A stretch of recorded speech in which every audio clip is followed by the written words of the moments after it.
Appendix પર સોજો આવી જવો કે ગાંઠ થવી, હર્નિયા, આના રીઝન શું છે? આ બી ડાયજેસ્ટિવ સિસ્ટમ આપણી ખરાબ છે એના લીધે જ થાય છે?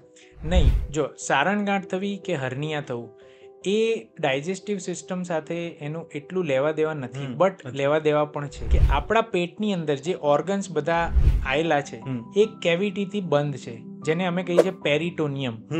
એપેન્ડિક્સનો સોજો તો ઘણા અંશે એ બીમારી બહુ યંગ એજની છે. એ સોજો જ્યારે આવતો હોય છે અને એપેન્ડિક્સનું બધા જાણે છે એ પ્રમાણે શરીરની અંદર કોઈ કામ નથી, તો જ્યારે સોજો આવતો હોય છે ત્યારે અમે જનરલી એ સોજો પેશન્ટના સિમ્ટમ અને બધું મેચ થતું હોય તો દૂરબીનથી લેપ્રોસ્કોપીની મદદથી એપેન્ડિક્સને નીકાળી દેવાનું ઓપરેશનની સલાહ આપતા હોય છે, જેમાં આપણે ઘણા નાના હોલ પેટની ઉપર કરતા હોઈએ, એમાંથી દૂરબીન અને બીજા હોલ્સમાંથી ઇન્સ્ટ્રુમેન્ટ્સ નાખીને આખું સર્જરી કરતા હોઈએ છીએ. પેશન્ટની રિકવરી ઘણી ફાસ્ટ રહેતી હોય છે.